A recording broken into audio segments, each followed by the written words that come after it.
여러분은 아이들에게 어떤 부모인가요? 그럼 이번에는 다른 질문을 해보겠습니다. 여러분은 부모로부터 어떤 양육을 받고 자라셨나요?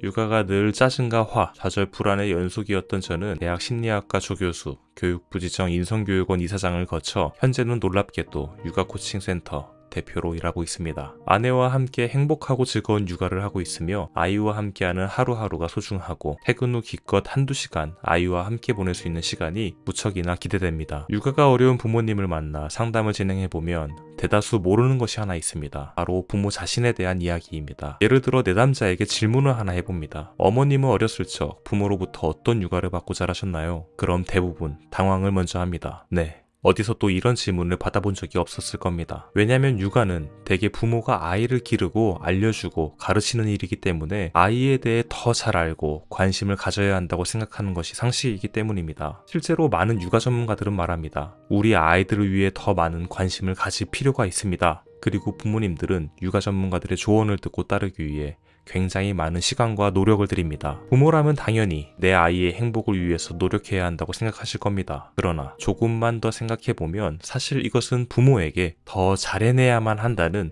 무언의 압박을 가하는 것과 다름이 없습니다. 우리가 알듯 일방적인 압박은 좋은 아웃풋을 내기는커녕 보이지 않는 악순환을 초래합니다. 아까 내담자에게 던진 질문을 한번 생각해보겠습니다. 우리는 부모로부터 어떤 육아를 받고 자랐을까요? 예를 들어 요즘 전문가들의 조언 중 하나를 생각해보면 아이를 체벌이 아닌 훈육을 통해 지도해주세요 라고 합니다. 그러나 우리 부모 세대들은 어릴 적 어땠나요? 학교든 집이든 사랑의 매가 있었습니다. 이쯤에서 여러분이 이해하셔야 할 것이 하나 있습니다. 바로 기본값 이론입니다. 아마 가장 기본적인 이론이기 때문에 어렵지 않게 이해하실 수 있으리라 생각됩니다. 모든 것에는 기본값이 존재합니다. 쉽게 말해 핸드폰을 사면 초기 설정값이 있는데 이를 기본값이라고 하죠. 그리고 이러한 기본값이 우리 부모들에게도 존재합니다. 부모들의 기본값을 보면 그들의 엄마 아버지로부터 받고 자란 양육이 지금 부모들의 기본값입니다. 그리고 그 기본값은 당대에 만연한 가족 형태였던 가부장제의 가능성이 높습니다. 현 부모 세대들은 어렸을 적 가장의 통솔 아래 부모에 대한 효, 어른에 대한 공경을 중시하는 것이 좋은 사람됨이라고 가르침을 받았습니다. 부모에게 불만이 있거나 원망이 있어도 표현해서는 안 되고 행여나 표출이라도 했다간 어떻게 부모에게 그럴 수 있냐는 소리를 들으며 자책해야 했습니다. 그러나 이런 어린 시절을 살아온 요즘 부모들에게 육아 전문가들은 아이에게 소리 지르는 것은 아이를 움츠려들게 만들 뿐입니다. 안정과 수용을 통해 아이와 교감하세요 라는 조언을 합니다. 물론 그 말은 맞습니다만 이는 조금 전 설명한 부모들의 기본값을 역행하는 과업과도 같습니다. 자녀에게 몇 번의 주의를 줘도 부모의 말을 들을 생각이 없는 아이에게 감정적으로 대하지 말자는 다짐이 무색하게 화를 쏟아냅니다. 그리고는 전문가의 지침을 따르지 못한 자신을 자책하는 지경에 이르죠. 그동안 아이는 부모에게 느낍니다. 우리 엄마는 맨날 이랬다 저랬다 그래. 일관성 없는 행동에 혼돈합니다. 어떻게 해야 혼이 나는지 어디까지 하면 괜찮은 건지 모르겠다고 생각합니다. 결국 부모님들이 알아야 할 것은 부모 자신의